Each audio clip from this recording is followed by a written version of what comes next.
Era una oscura y helada noche de Navidad de 1943 y el imponente acorazado alemán Scharnhorst, una de las joyas más veloces de la Kriegsmarine, navegaba a través de las turbulentas aguas del Ártico. En su torre de mando se encontraba el contraadmiral Erik Bay, comandante de la flota.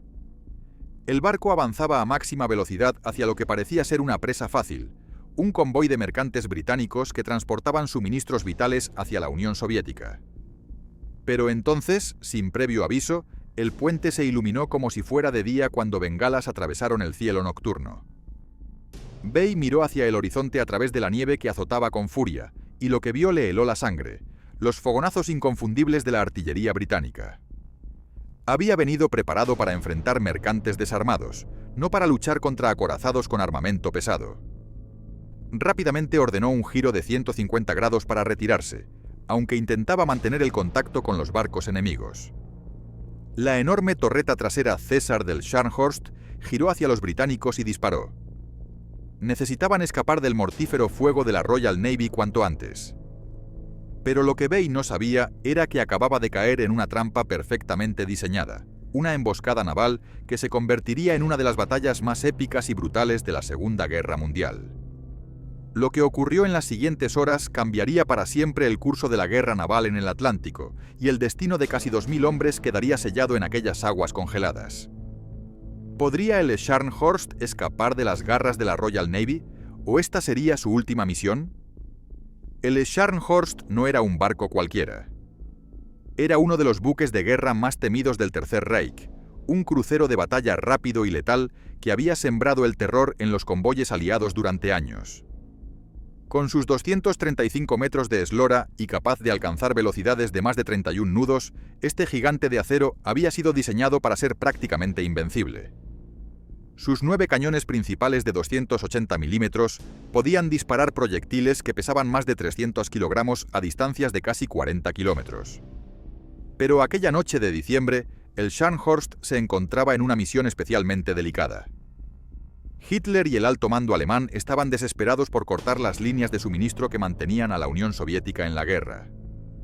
Cada convoy que llegaba a Murmansk significaba más tanques soviéticos, más aviones, más municiones para el frente oriental.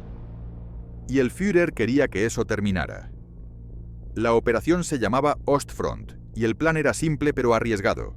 El Scharnhorst zarparía desde su base en Noruega, interceptaría el convoy británico JV-55B que se dirigía hacia Rusia, lo destruiría completamente y regresaría a puerto antes de que la Royal Navy pudiera reaccionar.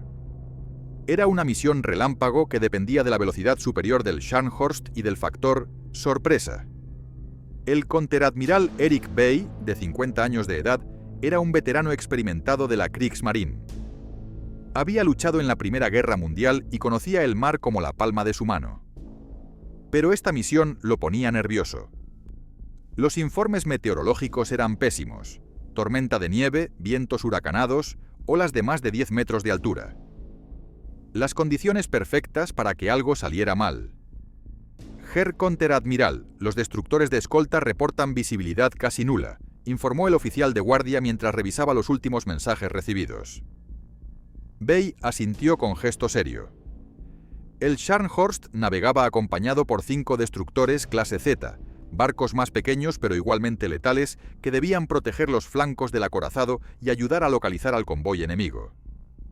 Pero en aquella tormenta infernal, mantener la formación era casi imposible. «Que mantengan sus posiciones lo mejor que puedan», respondió Bay. «Tenemos que encontrar ese convoy antes del amanecer». Lo que Bay no sabía era que los británicos ya conocían sus planes. Los criptógrafos de Bletchley Park habían descifrado los códigos alemanes de la máquina Enigma, y el almirantazgo británico sabía exactamente cuándo zarparía el Scharnhorst, cuál sería su ruta aproximada y cuál era su objetivo. Y habían preparado una respuesta contundente.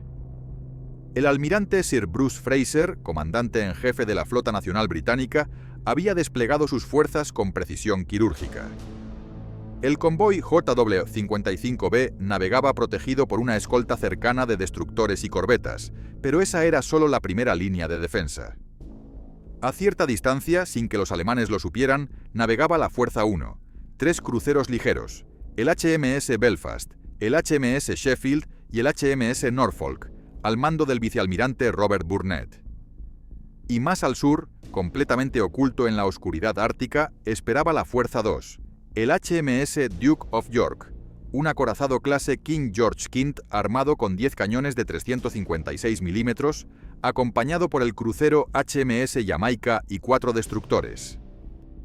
Al mando de esta fuerza estaba el propio almirante Fraser, que había decidido dirigir personalmente la operación.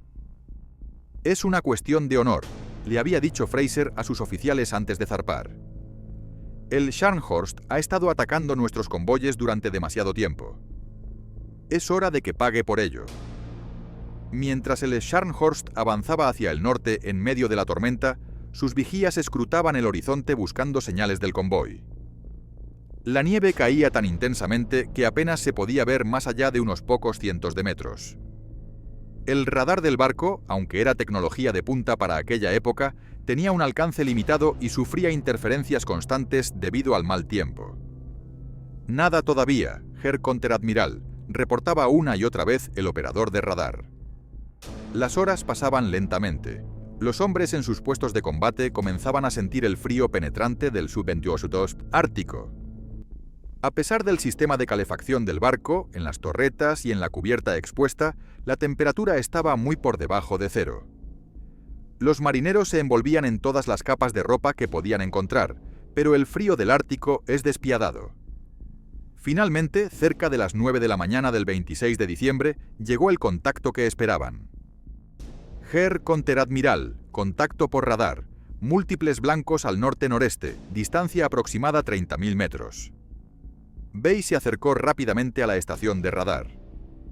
En la pantalla verdosa podía verse claramente un grupo de ecos que solo podían significar una cosa: el convoy británico.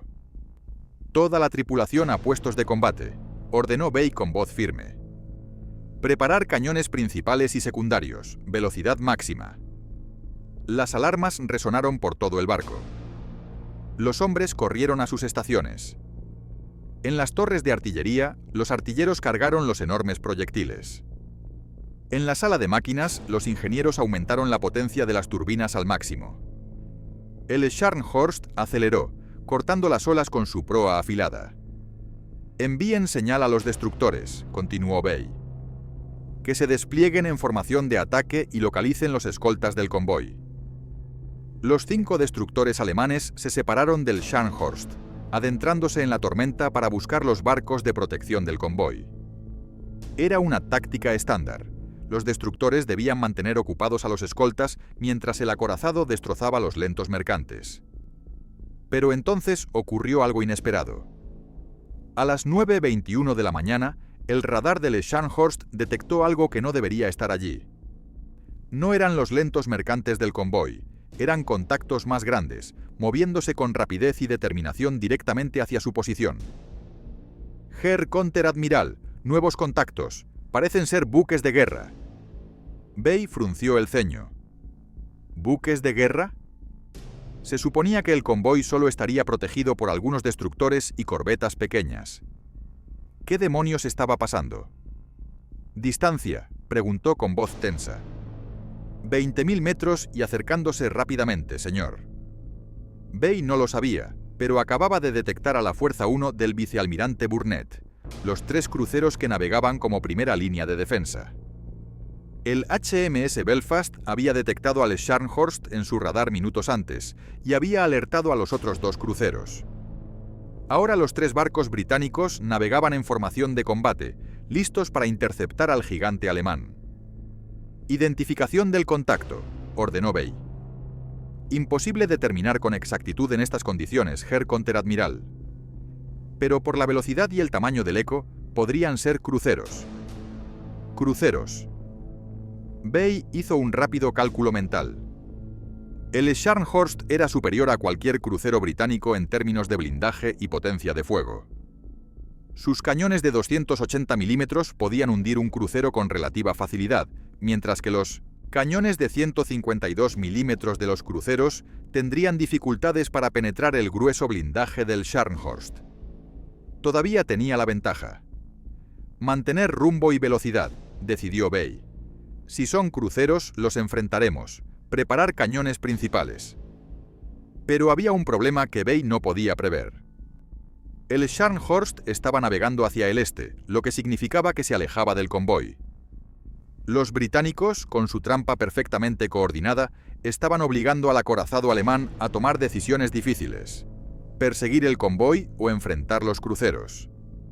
A las 9:24, a una distancia de poco más de 11.000 metros, ocurrió el primer contacto visual.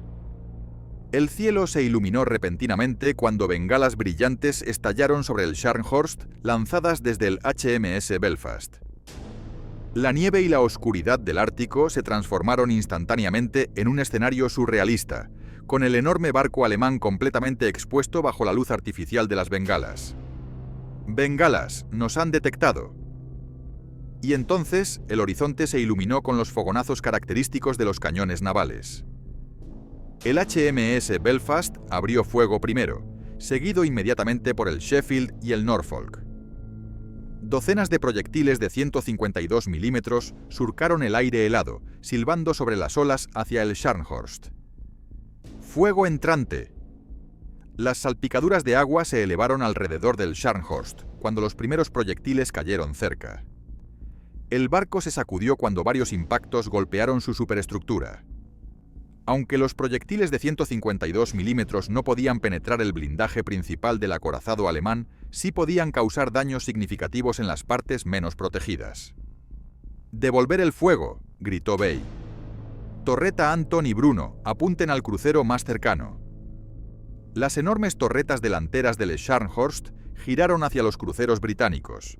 Los artilleros alemanes trabajaban con precisión mecánica, cargando los proyectiles de 300 kilogramos y ajustando la elevación de los cañones. ¡Fuego! El rugido de los cañones del Scharnhorst fue ensordecedor. Las tres armas de la torreta Anton dispararon simultáneamente, seguidas por las de la torreta Bruno. El barco entero se estremeció con el retroceso. Enormes columnas de fuego y humo salieron de los cañones, y los proyectiles salieron disparados a más de 900 metros por segundo. Los artilleros británicos a bordo del Norfolk observaron con horror cómo los proyectiles alemanes caían peligrosamente cerca. Una salpicadura gigantesca se elevó a solo 50 metros del crucero, empapando la cubierta con agua helada. «Cambio de rumbo», ordenó el capitán del Norfolk. «No dejen que nos alcancen».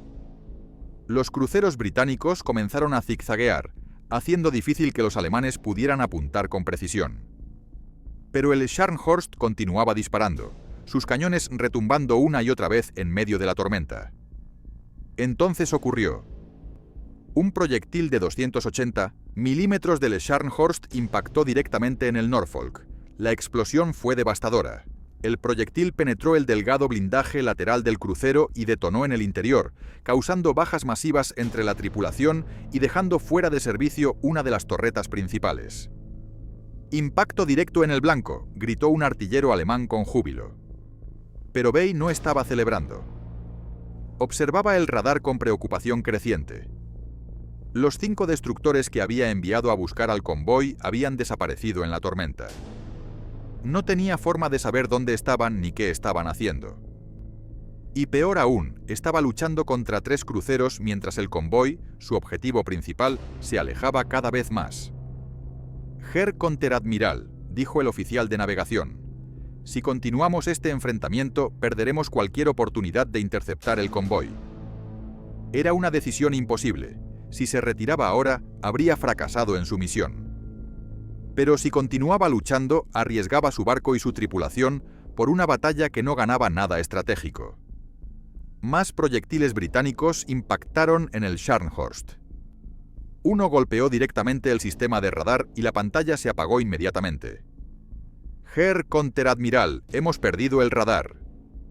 Eso cambió todo. Sin radar, en medio de aquella tormenta de nieve, el Scharnhorst estaba navegando prácticamente a ciegas. Bay tomó su decisión. «Giro de 150 grados a estribor, sigan disparando, potencia máxima en los motores y suelten cortina de humo». La enorme torreta César, en la popa del Scharnhorst, giró hacia los cruceros británicos y disparó una última andanada de despedida mientras el barco viraba violentamente. De las chimeneas comenzó a salir humo negro y espeso que se mezclaba con la nieve, creando una cortina que ocultaría al Scharnhorst de la vista británica. Otro proyectil británico impactó en el Scharnhorst, pero esta vez fue diferente. Golpeó en la superestructura, provocando un incendio que comenzó a extenderse. «Informe de daños», gritó Bay sobre el rugido del combate. «Daños superficiales, Herr Konteradmiral, nada crítico. Máxima potencia, aléjense de aquí». Las turbinas del Scharnhorst rugieron al máximo. El barco aceleró, alcanzando velocidades superiores a los 30 nudos. Con su velocidad superior, comenzó a dejar atrás a los cruceros británicos, que no podían igualar esa velocidad en aquellas condiciones. Bay ordenó regresar a puerto. Sin radar, sin sus destructores de escolta y con un enemigo claramente preparado para interceptarlo, continuar la misión sería un suicidio. Había que retirarse, reagruparse y vivir para luchar otro día. Rumbo sur-sureste, regreso a base. El Scharnhorst desapareció en la cortina de humo y la tormenta de nieve. En los cruceros británicos, los vigías intentaban desesperadamente mantener contacto visual, pero era imposible. «Lo hemos perdido, señor», reportó el Momerty, oficial de guardia del Belfast. El vicealmirante Burnett no estaba preocupado. Tenía un as bajo la manga. Inmediatamente ordenó enviar una transmisión urgente. «Scharnhorst avistado. Coordenada 72 grados norte, 28 grados este. Rumbo aproximado 115 grados. Velocidad estimada 28 nudos. Seguimos su rastro». Aquella transmisión fue recibida a casi 200 kilómetros al sur, en el puente del HMS Duke of York. El almirante Fraser la leyó con una sonrisa satisfecha en el rostro. La primera fase de la trampa había funcionado perfectamente. Mientras el Scharnhorst huía hacia el sur a toda velocidad, el contraadmiral Bay intentaba evaluar la situación. En el puente de mando, iluminado solo por las tenues luces rojas de combate, los oficiales alemanes revisaban los daños y trataban de calcular su mejor ruta de escape.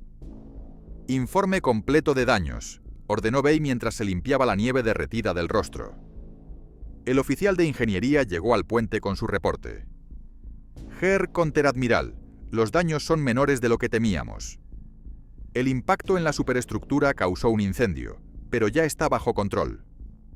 Perdimos el radar principal, como sabe. La torreta Anton sufrió daños superficiales, pero sigue operativa. Algunas placas del casco externo tienen abolladuras, pero nada que comprometa la integridad estructural. En resumen, señor, el barco está en condiciones de combate». Bay asintió con alivio. Habían tenido suerte.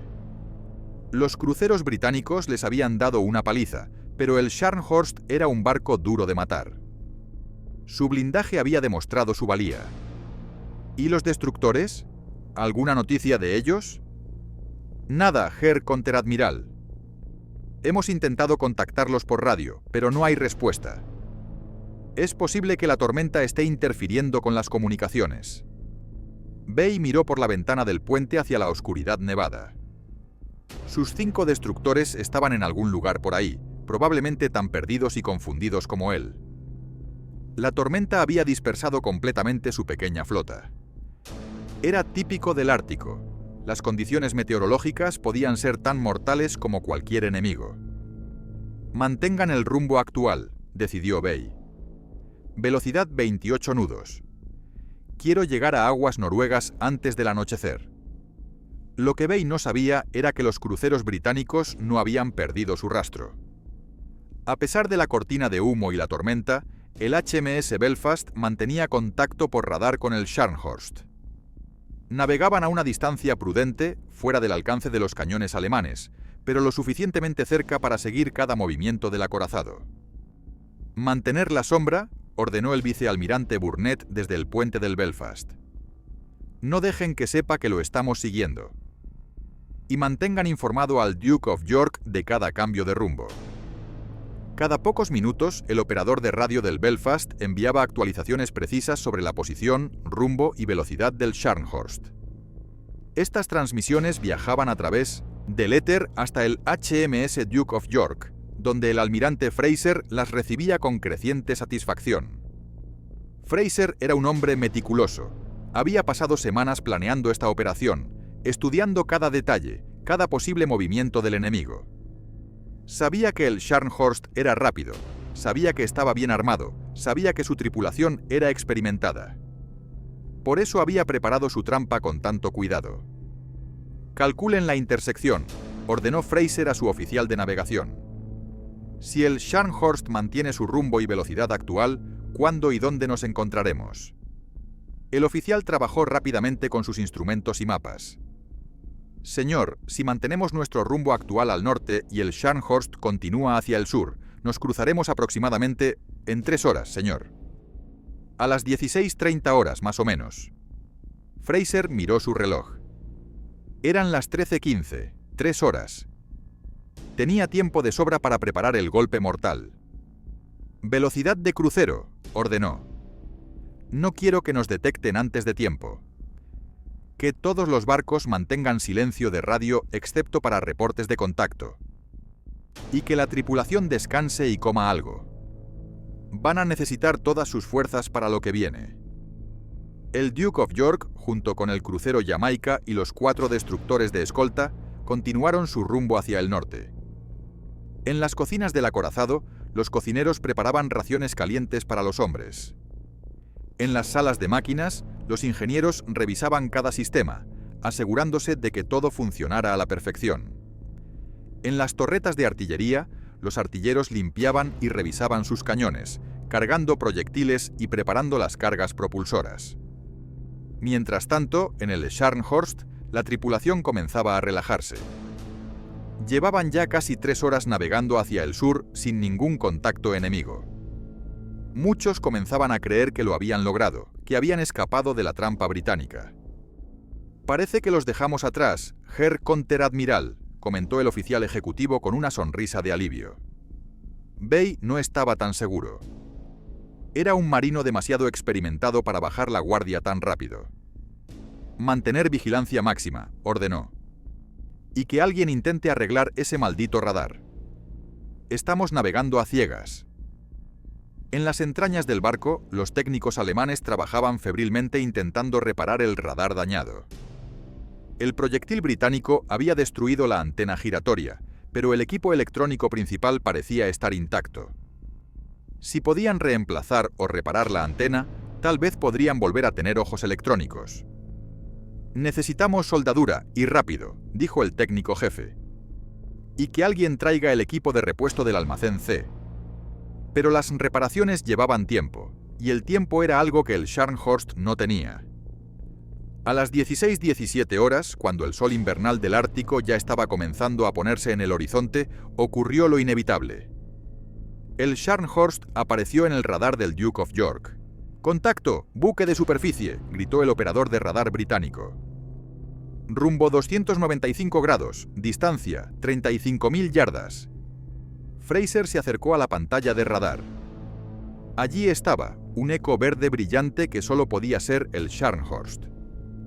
Después de horas de persecución paciente, finalmente tenía a su presa al alcance. «Distancia en millas náuticas», pidió Fraser con calma. «Aproximadamente 20 millas náuticas, señor», respondió el oficial.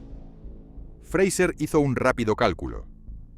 Estaban dentro del alcance máximo de sus cañones de 356 milímetros, pero a esa distancia, en estas condiciones de visibilidad, las probabilidades de acertar eran mínimas. Necesitaba acercarse más. «Reducir velocidad a 24 nudos», ordenó Fraser. «Mantener rumbo de interceptación. Orden a todos los barcos. Silencio absoluto. Ni una luz, ni una señal». El Duke of York y su escolta continuaron avanzando sigilosamente hacia el norte. En el puente, la tensión era palpable.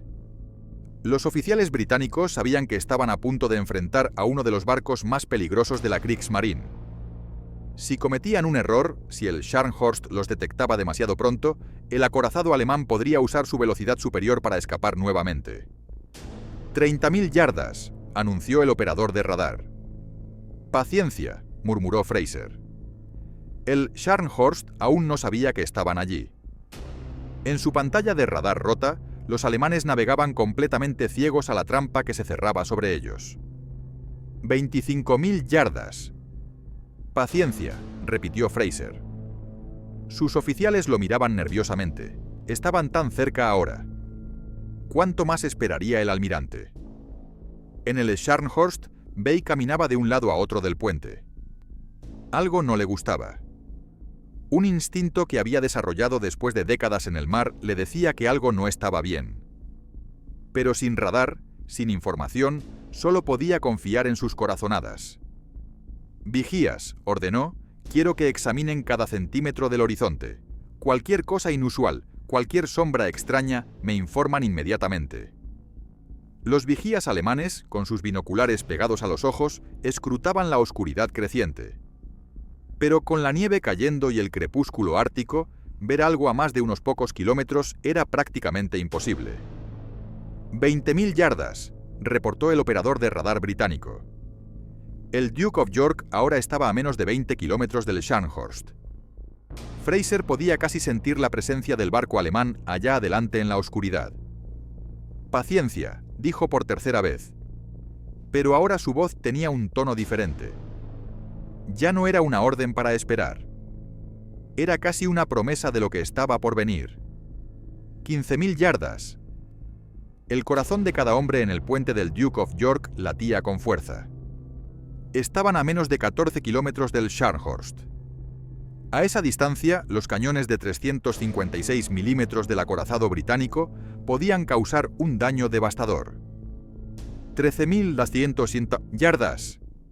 Fraser levantó la mano, pidiendo silencio absoluto en el puente. Cada segundo contaba ahora. Cada metro que acortaban la distancia aumentaba exponencialmente sus posibilidades de éxito. Pero también aumentaba el riesgo de ser detectados. 11.000 yardas. 11.000 yardas. Aproximadamente 10 kilómetros. Era el momento. «Apunten», ordenó Fraser con voz firme y clara. Las enormes torretas del Duke of York cobraron vida. Los sistemas hidráulicos silbaron suavemente mientras las 4 torretas gemelas giraban hacia el norte, hacia donde el radar indicaba que estaba el Scharnhorst. Los 10 cañones principales de 356 milímetros se elevaron lentamente hasta alcanzar el ángulo de tiro calculado. En las torretas los artilleros británicos trabajaban con precisión mecánica. Cada cañón ya tenía cargado un proyectil perforante de blindaje de 721 kilogramos, y las cargas propulsoras estaban listas. Los cálculos balísticos habían sido introducidos en los sistemas de control de fuego. Solo faltaba la orden final. «Ordenen al Jamaica disparar bengalas», dijo Fraser. El crucero Jamaica, navegando a unos 1000 metros del Duke of York, recibió la orden inmediatamente. En su cubierta, los artilleros cargaron las bengalas en los lanzadores especiales y apuntaron hacia donde debería estar el Scharnhorst. «¡Fuego!», ordenó el capitán del Jamaica. Con un silbido agudo, media docena de bengalas se elevaron al cielo nocturno. Subieron en arco sobre las olas, alcanzando una altura de varios cientos de metros, y luego estallaron en una luz brillante y blanca que iluminó el océano como si fuera de día. En el puente del Scharnhorst, el contraadmiral Bay y sus oficiales quedaron momentáneamente cegados por la súbita explosión de luz. Habían estado navegando en la semioscuridad durante horas, con los ojos acostumbrados a la penumbra, y ahora el cielo entero parecía estar ardiendo. «¿Qué demonios?», comenzó a decir Bay. Y entonces lo vieron. Allí, a menos de 10 kilómetros directamente al sur, emergiendo de la oscuridad como un fantasma vengativo, estaba el enorme perfil del HMS Duke of York.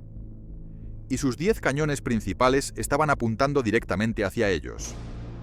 «¡Buque de guerra! ¡Al sur! ¡Es un acorazado!», gritó el vigía con voz llena de terror.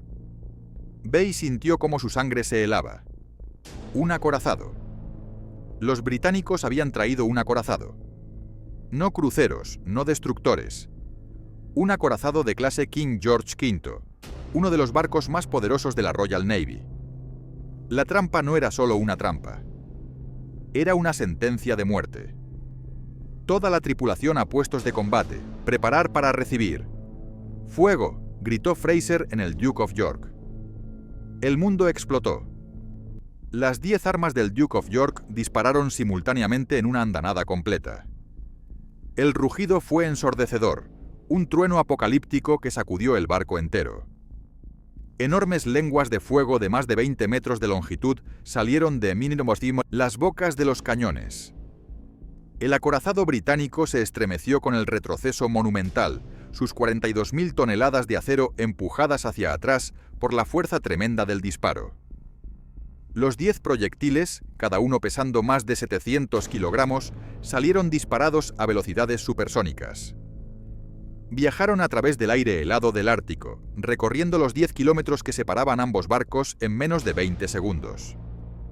Para los hombres a bordo del Scharnhorst, esos 20 segundos fueron una eternidad.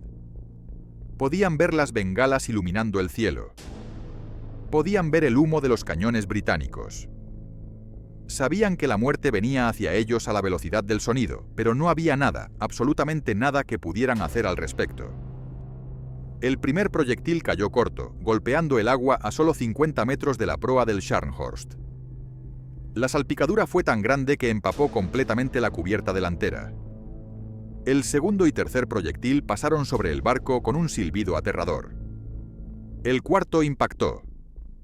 Golpeó directamente en la torreta Anton, la torreta delantera del Scharnhorst. El proyectil perforante de blindaje de 721 kilogramos atravesó el techo de la torreta como si fuera papel y detonó en el interior. La explosión fue catastrófica. Las 3 armas de la torreta quedaron instantáneamente destruidas. Los 12 hombres que operaban la torreta murieron al instante, vaporizados por la temperatura infernal de la explosión. El quinto proyectil impactó en el casco, cerca de la línea de flotación, pero no penetró el grueso blindaje lateral. Explotó al impactar, causando una abolladura masiva pero sin perforación. Los proyectiles sexto, séptimo y octavo cayeron al agua, creando enormes columnas de agua que se elevaron más alto que los mástiles del Scharnhorst. El noveno proyectil rozó la superestructura, arrancando una antena de radio y matando a varios hombres que estaban en cubierta.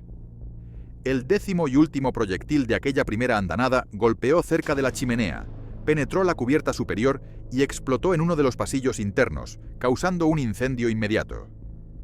Todo esto ocurrió en menos de 2 segundos. «¡Informe de daños!», gritó Bay sobre el caos que había estallado en el puente. Las voces llegaban desde todas partes del barco a través de los tubos de comunicación. «Torreta Anton destruida. Todos muertos. Incendio en la cubierta 3. Bajas masivas en la superestructura. La torreta Bruno está bien, pero... inunden la torreta Bruno», ordenó alguien, temiendo que el fuego de la torreta Anton se propagara. «No, peláis esa orden», gritó Bay. «Necesitamos ese armamento. César, devolver el fuego. Bruno, prepararse para disparar en cuanto sea posible». La torreta César, en la popa del Scharnhorst, giró hacia el Duke of York. Pero antes de que pudiera disparar, otra andanada británica iluminó la noche. Fraser no estaba perdiendo tiempo. «¡Recarga! ¡Fuego continuo!». Los artilleros británicos trabajaban como autómatas perfectamente sincronizados. Proyectiles de 721 kilogramos eran cargados en los cañones. Las cargas propulsoras eran introducidas. Los pestillos se cerraban y los cañones disparaban nuevamente. Esta vez 8 proyectiles salieron hacia el Scharnhorst. 2 cañones estaban siendo recalibrados después de la primera andanada, pero 8 proyectiles de 356 milímetros seguían siendo una amenaza mortal. Bay observó con impotencia cómo las salpicaduras de los proyectiles entrantes se acercaban peligrosamente. Uno impactó en la segunda torreta de proa, Bruno, antes de que pudiera disparar un solo tiro. Torreta Bruno impactada. Para evitar una explosión catastrófica que pudiera hundir el barco, finalmente se dio la orden de inundar Bruno. El agua del mar comenzó a fluir hacia los pañoles de municiones de la torreta, asegurando que aunque el fuego llegara allí, no habría una detonación secundaria. Ahora el Scharnhorst solo tenía una torreta operativa, César, en la popa. De sus 9 cañones principales, solo quedaban 3 en funcionamiento. «Herr Konteradmiral, debemos retirarnos», gritó el oficial ejecutivo. Bay miró alrededor. Al sur estaba el Duke of York, bombardeándolos sin piedad. Al norte estaban los 3 cruceros que habían estado persiguiéndolos. Estaban atrapados entre 2 fuerzas enemigas. Giro de emergencia a estribor, rumbo este, toda la potencia disponible. Si no podían luchar y no podían regresar, solo quedaba una opción. Huir hacia el este, alejándose de ambas fuerzas británicas y esperando que su velocidad superior les permitiera escapar. El Scharnhorst viró violentamente a estribor, sus turbinas rugiendo al máximo. La torreta César disparó una última andanada hacia el Duke of York antes de que el giro hiciera imposible mantener el ángulo de tiro. Velocidad máxima, cortina de humo. Humo negro comenzó a salir de las chimeneas del Scharnhorst mientras aceleraba hacia el este. Pero ahora, con 2 de sus 3 torretas principales destruidas, con incendios ardiendo en múltiples compartimentos, con docenas de hombres muertos o heridos, el poderoso acorazado alemán estaba gravemente dañado. Y la noche apenas comenzaba. El Scharnhorst huyó hacia el este como un animal herido. En su sala de máquinas, los ingenieros alemanes empujaban las turbinas más allá de sus límites de diseño. Las enormes calderas rugían, consumiendo toneladas de combustible por minuto, generando el vapor necesario para impulsar al gigantesco barco a más de 30 nudos. 31 nudos, Herr Konteradmiral, reportó el oficial de navegación con un toque de esperanza en su voz. Bay asintió brevemente, pero su expresión seguía siendo sombría. 31 nudos era una velocidad impresionante para un barco de ese tamaño, pero sabía que no sería suficiente para escapar tan fácilmente. Los británicos no habían desplegado semejante fuerza solo para dejarlo ir después de un par de andanadas. ¿Estado de la torreta, Bruno?, preguntó Bay. Inundada por precaución, señor. Los equipos de control de daños reportan que el impacto no causó tanto daño como temíamos. La torreta en sí está intacta, solo el mecanismo de elevación sufrió daños menores. Bay se volvió bruscamente hacia su oficial de artillería. ¿Puede ser reparada? Posiblemente, señor. Pero necesitaríamos drenar el pañol primero, y eso tomará tiempo. Háganlo, ordenó Bay sin dudar. Necesitamos toda la potencia de fuego que podamos conseguir. Y que la torreta César siga disparando hacia el Duke of York. Que sepan que todavía tenemos dientes. Mientras el Scharnhorst se alejaba, la torreta César continuaba disparando hacia el sur, donde las bengalas británicas todavía iluminaban el cielo. Los proyectiles alemanes caían alrededor del Duke of York, creando enormes salpicaduras, pero hasta ahora ninguno había dado en el blanco. En el Duke of York, Fraser observaba cómo su presa se escapaba lentamente. El Scharnhorst estaba aumentando la distancia con cada minuto que pasaba. «Distancia aumentando, señor», reportó el oficial de artillería con frustración. 22.000 yardas y subiendo. «Mantener el fuego», ordenó Fraser. «Y aumentar velocidad a toda máquina. No podemos dejar que escape, no después de llegar tan lejos». Pero Fraser sabía que tenía un problema. El Duke of York era un barco poderoso, pero no era tan rápido como el Scharnhorst. A velocidad máxima, el acorazado británico podía alcanzar quizás 28 nudos, tal vez 29 si forzaban las máquinas. El Scharnhorst, incluso dañado, estaba haciendo más de 31 nudos. Las matemáticas eran simples y despiadadas. El barco alemán se estaba alejando. Otra andanada del Duke of York iluminó la noche. Los proyectiles viajaron a través de la oscuridad, pero la distancia aumentada y el movimiento errático del Scharnhorst hicieron que todos fallaran el blanco. 22.500 yardas, anunció el oficial de alcance. Fraser apretó los dientes. Podía sentir la victoria escurriéndose entre sus dedos. Había planeado esta operación durante semanas, había arriesgado sus barcos más valiosos y ahora el Scharnhorst estaba a punto de escapar nuevamente. Entonces el Duke of York se sacudió violentamente. Un proyectil del Scharnhorst había impactado en alguna parte del barco. «Impacto, cubierta superior, cerca del mástil». Los hombres corrieron para evaluar los daños. Momentos después llegó el reporte que Fraser más temía. «Señor, hemos perdido el radar». El silencio cayó sobre el puente como una losa de plomo. Sin radar, en medio de la oscuridad del Ártico, con la nieve cayendo y el enemigo alejándose a toda velocidad, estaban efectivamente ciegos. «Reparen eso y rápido», ordenó Fraser, aunque sabía que reparar un radar dañado en 1900 medio de un combate podía ser imposible. Abajo, en la sala del radar, el teniente Harold Bates ya estaba evaluando el daño. Podía ver el problema inmediatamente. El proyectil alemán había pasado tan cerca del mástil que la onda de choque había desalineado la antena del radar. La antena colgaba en un ángulo extraño, apuntando hacia abajo en lugar de girar horizontalmente. «Necesito subir al mástil», anunció Bates.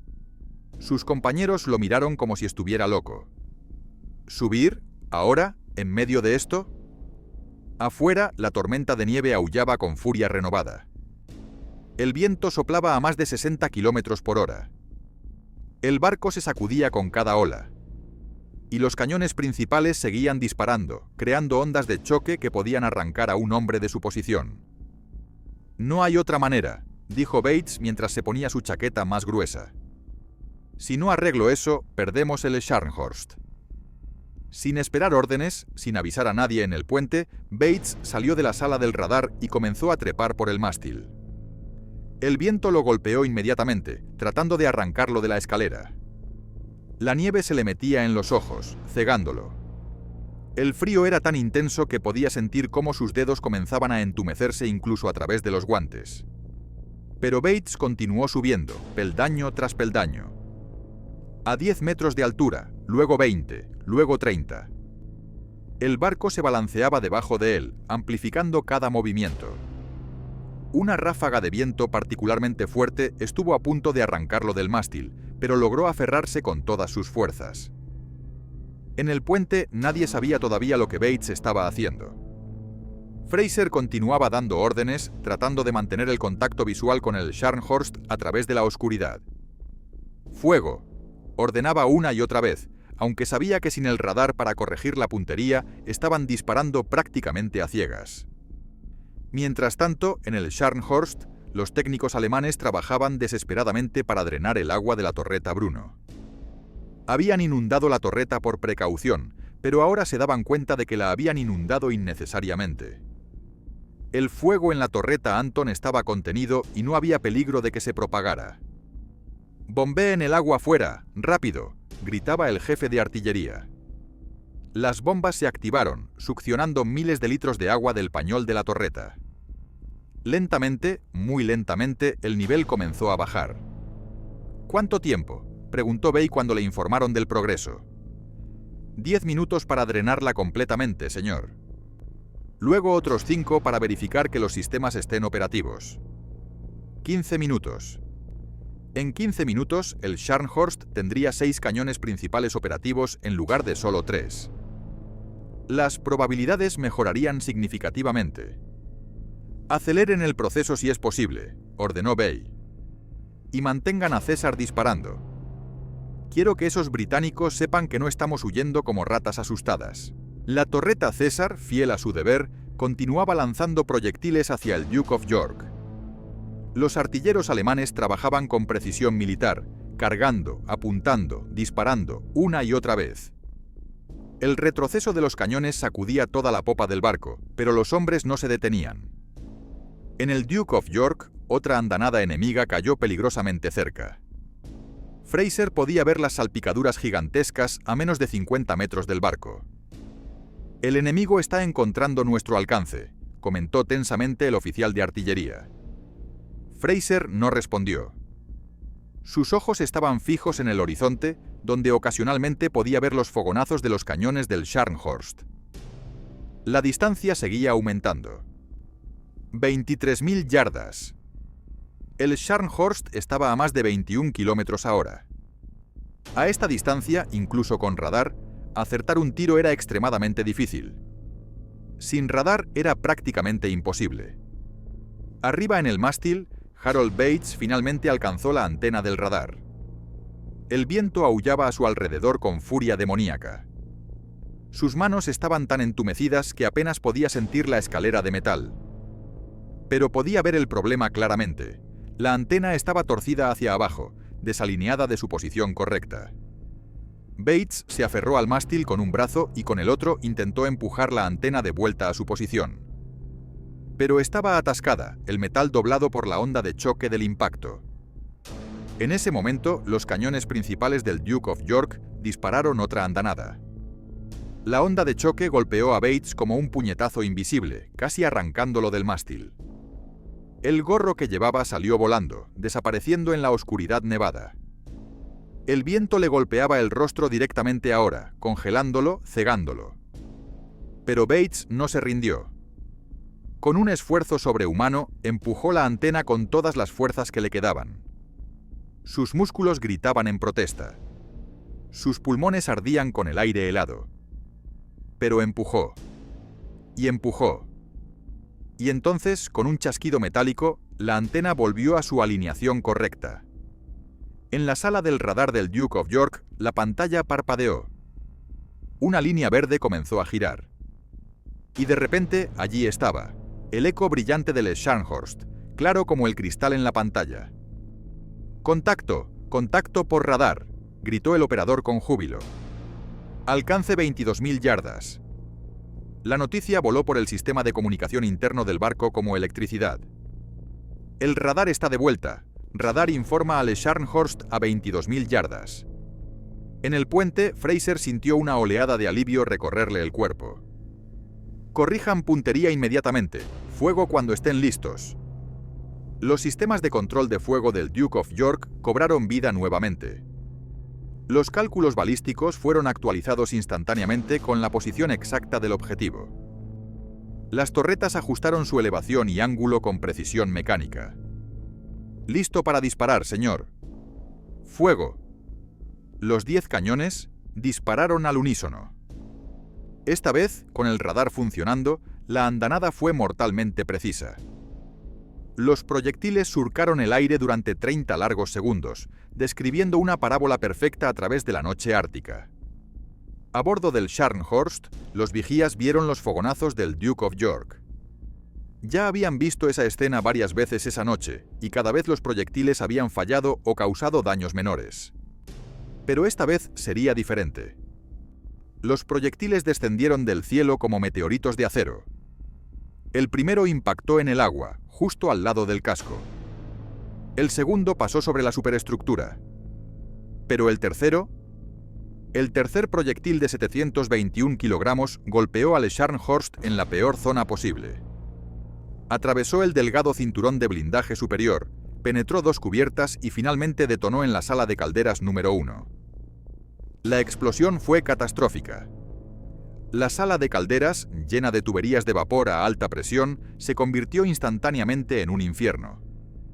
Las tuberías se rompieron, liberando vapor sobrecalentado a más de 300 grados centígrados. Los hombres que trabajaban allí murieron instantáneamente, hervidos vivos o destrozados por la explosión. Pero el daño no terminó ahí. La sala de calderas número 1 era una de las 3 salas principales que proporcionaban vapor a las turbinas del Scharnhorst. Sin ella, el barco perdió inmediatamente 1/3 de su potencia. «Herr Konteradmiral, impacto en la sala de calderas número 1», gritó el ingeniero jefe a través del tubo de comunicación. El pánico era evidente en su voz. «Pérdida total de esa caldera, grave pérdida de vapor en todo el sistema». «¿Cuánta velocidad perdemos?», preguntó Bay, aunque ya conocía la respuesta por la expresión de horror en los rostros de sus oficiales. Estamos reduciendo, señor. 28 nudos. 25. ¿Aún cayendo?» Bay observó el indicador de velocidad con creciente desesperación. Los números descendían implacablemente. 22 nudos. 18 nudos. 15 nudos. Finalmente el barco se estabilizó a apenas 8 nudos, poco más que la velocidad de un bote de remos. 8 nudos. No era suficiente para escapar, no era suficiente para maniobrar, apenas era suficiente para mantener el control del timón. El Scharnhorst, el orgullo de la Kriegsmarine, uno de los barcos más rápidos jamás construidos, ahora cojeaba por el océano como un paralítico. Bay miró a su alrededor. Vio las caras de sus oficiales, jóvenes en su mayoría, algunos apenas veinteañeros. Vio el miedo en sus ojos, pero también vio determinación. Eran alemanes. Eran marineros de la Kriegsmarine, y no se rendirían sin luchar. «Envíen este mensaje», dijo Bay con voz clara y firme. «Lucharemos hasta el último proyectil.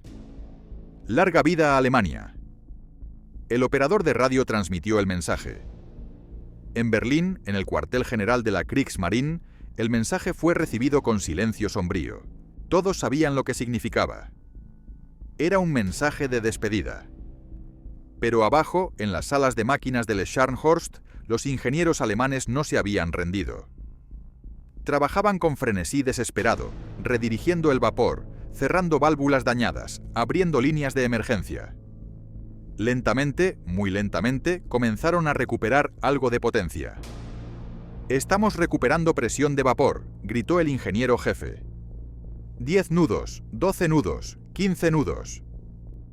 En el puente, Bay vio con alivio cómo el indicador de velocidad comenzaba a subir nuevamente. 18 nudos. 20 nudos. 22 nudos. 22 nudos y manteniéndose Herr Konteradmiral. No era suficiente para escapar, pero era mejor que 8 nudos. Al menos ahora podían maniobrar, podían luchar. Y en ese momento recibió la noticia que había estado esperando. «Herr Konteradmiral, la torreta Bruno ha sido drenada y está lista para entrar en acción». Por primera vez en la última hora, Bay sonrió. Ahora tenían 6 cañones principales operativos nuevamente. Las probabilidades seguían siendo terribles, estaban gravemente superados en número y rodeados, pero al menos podían vender cara a su piel. Bruno y César, fuego continuo contra el acorazado enemigo. Las 2 torretas operativas del Scharnhorst rugieron a la vida. 6 cañones de 280 milímetros lanzaron sus proyectiles hacia el Duke of York. Los alemanes no intentarían huir más. Si iban a morir esta noche, morirían luchando. Pero mientras el Scharnhorst recuperaba algo de su potencia de fuego, Fraser estaba ejecutando la siguiente fase de su plan. El Duke of York había cumplido su papel. Había alcanzado al Scharnhorst, lo había dañado gravemente y le había robado su mayor ventaja, su velocidad. Ahora era el momento de cerrar la trampa completamente. «Envíen señal a todas las fuerzas», ordenó Fraser. «El Scharnhorst está herido y ralentizado. Coordenadas actuales 72 grados norte, 26 grados este. Velocidad reducida van a aproximadamente 22 nudos. Todas las unidades converjan en su posición». Al norte, los 3 cruceros del vicealmirante Burnett, que habían estado persiguiendo al Scharnhorst durante horas, recibieron la señal y viraron hacia el sur a toda velocidad. Al este y al oeste, los destructores británicos que habían estado patrullando la zona también recibieron la orden y se dirigieron hacia las coordenadas indicadas. El Scharnhorst estaba a punto de descubrir que no solo estaba luchando contra el Duke of York, estaba luchando contra toda la flota nacional británica. En el puente del Scharnhorst, el operador de radar, trabajando con el equipo dañado pero aún funcional, comenzó a detectar nuevos contactos. «Herr Konteradmiral, nuevos contactos, múltiples barcos aproximándose desde el norte». «Los cruceros», dijo Bay con voz cansada. Por supuesto, los mismos cruceros que los habían emboscado horas antes ahora regresaban para el golpe final. «Y, señor, también detectamos contactos desde el este. Parecen ser destructores». «Destructores». Barcos más pequeños, más rápidos, armados con torpedos. Con el Scharnhorst reducido a 22 nudos, los destructores podrían acercarse lo suficiente para lanzar sus torpedos con impunidad. «¿Cuántos?», preguntó Bay, aunque parte de él no quería saber la respuesta. «Difícil de determinar con el radar dañado, señor». «Al menos 4, posiblemente más». Bay hizo un recuento mental. 1 acorazado al sur. 3 cruceros al norte. 4 o más destructores convergiendo desde el este y oeste. El Scharnhorst estaba completamente rodeado. «Artillería secundaria», ordenó Bay. «Prepararse para repeler ataques de torpedos. Concéntrense en los destructores. No podemos dejar que se acerquen». Las torretas secundarias del Scharnhorst, armadas con cañones de 150 milímetros, giraron hacia los contactos entrantes. Estos cañones más pequeños no podían dañar gravemente a un acorazado, pero eran perfectos para defenderse de destructores. Destructores avistados, distancia 8000 metros y acercándose. Fuego a voluntad, ordenó Bay. Los cañones secundarios comenzaron a disparar, iluminando la noche con sus fogonazos. Proyectiles de 150 milímetros volaron hacia los destructores británicos que se acercaban. Pero los destructores eran rápidos y maniobrables. Zigzagueaban entre las salpicaduras, acercándose inexorablemente. Y entonces llegaron dentro del alcance de torpedos. Los 4 destructores británicos eran el HMS Savage, HMS Saumarez, HMS Scorpion y HMS Stord, este último noruego pero operando bajo el mando británico. Eran barcos pequeños comparados con el gigantesco Scharnhorst, apenas 2000 toneladas cada uno frente a las 38.000 del acorazado alemán. Pero lo que les faltaba en tamaño lo compensaban con velocidad, maniobrabilidad y armamento de torpedos. «Formación de ataque», ordenó el comandante del Savage. «Acérquense por el flanco de estribor. El Saumarez y yo tomaremos la primera pasada». Los 2 destructores aceleraron a más de 35 nudos, cortando las olas con sus proas afiladas. Las torretas secundarias del Scharnhorst los iluminaron con sus reflectores y comenzaron a disparar furiosamente. Proyectiles de 150 milímetros caían alrededor de los destructores, creando enormes columnas de agua. «¡Evasivas!», gritó el timonel del Savage, mientras el barco viraba bruscamente para evitar un impacto directo. Un proyectil alemán pasó tan cerca que la onda de choque sacudió todo el destructor, rompiendo ventanas y derribando a varios hombres. Pero el Savage continuó su carrera suicida hacia el Scharnhorst. 4000 metros, anunció el oficial de alcance. Mantener rumbo. 3000 metros. Los cañones alemanes rugían sin cesar. Otro proyectil impactó el agua justo delante del Savage, empapando la cubierta con una ola masiva de agua helada. 2000 metros. Preparar. Torpedos. En la cubierta del Savage, los torpedistas habían cargado 4 torpedos Mark IX en sus tubos lanzadores. Cada torpedo pesaba más de 1.700 kilogramos y llevaba una cabeza explosiva de 340 kilogramos de Torpex, un explosivo más potente que la dinamita. 1500 metros. Lanzar torpedos. Con un siseo de aire comprimido, los 4 torpedos salieron de sus tubos y se zambulleron en el agua. Sus hélices comenzaron a girar inmediatamente, impulsándolos a 40 nudos directamente hacia el Scharnhorst. Casi simultáneamente, el Saumarez lanzó sus propios 4 torpedos. 8 serpientes de acero ahora corrían bajo las olas hacia el costado del acorazado alemán. «¡Torpedos en el agua!», gritó el vigía del Scharnhorst. 8 torpedos, babor y estribor. «Todo timón a estribor», ordenó Bay. «Intenten esquivarlos». El enorme barco comenzó a virar, pero con solo 22 nudos de velocidad y su masa colosal, girar era dolorosamente lento. Los torpedos se acercaban a 40 nudos. Las matemáticas eran simples, algunos iban a impactar. Bay observó con impotencia cómo las estelas de los torpedos se acercaban. Contó mentalmente los segundos. 5, 4, 3, 2. ¡Boom! El primer torpedo impactó en el costado de babor, cerca de la sala de máquinas número 2. La explosión abrió un boquete de más de 10 metros de diámetro en el casco. El agua del Ártico comenzó a inundar el compartimento inmediatamente. Todo el barco se sacudió violentamente. Los hombres fueron lanzados de sus puestos. Las luces parpadearon. Las alarmas comenzaron a sonar por todo el barco. Pero los otros 7 torpedos fallaron, pasando por delante o por detrás del Scharnhorst, mientras el barco completaba su giro de emergencia. «¡Informe de daños!», gritó Bay mientras se agarraba del pasamanos para mantener el equilibrio. «Impacto en la sala de máquinas número 2. Inundación masiva. Estamos sellando los compartimentos». El Scharnhorst se inclinó ligeramente a babor mientras el agua llenaba los compartimentos dañados.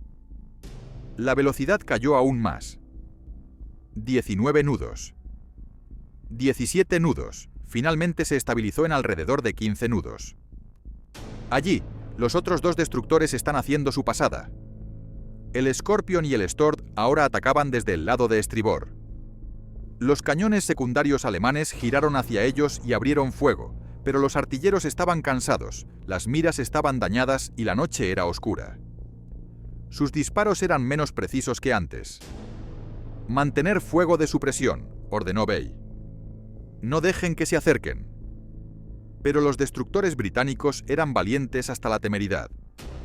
A pesar del fuego intenso, continuaron avanzando. El Scorpion recibió un impacto que destruyó una de sus torretas, matando a 6 hombres, pero el destructor no se detuvo. «Lanzar torpedos». El Scorpion lanzó 4 torpedos. El Stord, navegando justo detrás, lanzó 8 más. 12 nuevos. Torpedos corrían ahora hacia el Scharnhorst. «¡Más torpedos! ¡Estribor!». «Todo timón a babor», gritó Bay. El Scharnhorst intentó virar nuevamente, pero era demasiado lento. Los torpedos se acercaban desde múltiples ángulos. Era imposible esquivarlos todos. ¡Bum! ¡Bum! ¡Bum! 3 impactos casi simultáneos. El primero golpeó cerca de la proa. El segundo impactó en medio del barco, a estribor. El tercero golpeó cerca de la popa. El Scharnhorst se estremeció como si hubiera chocado contra una montaña sumergida.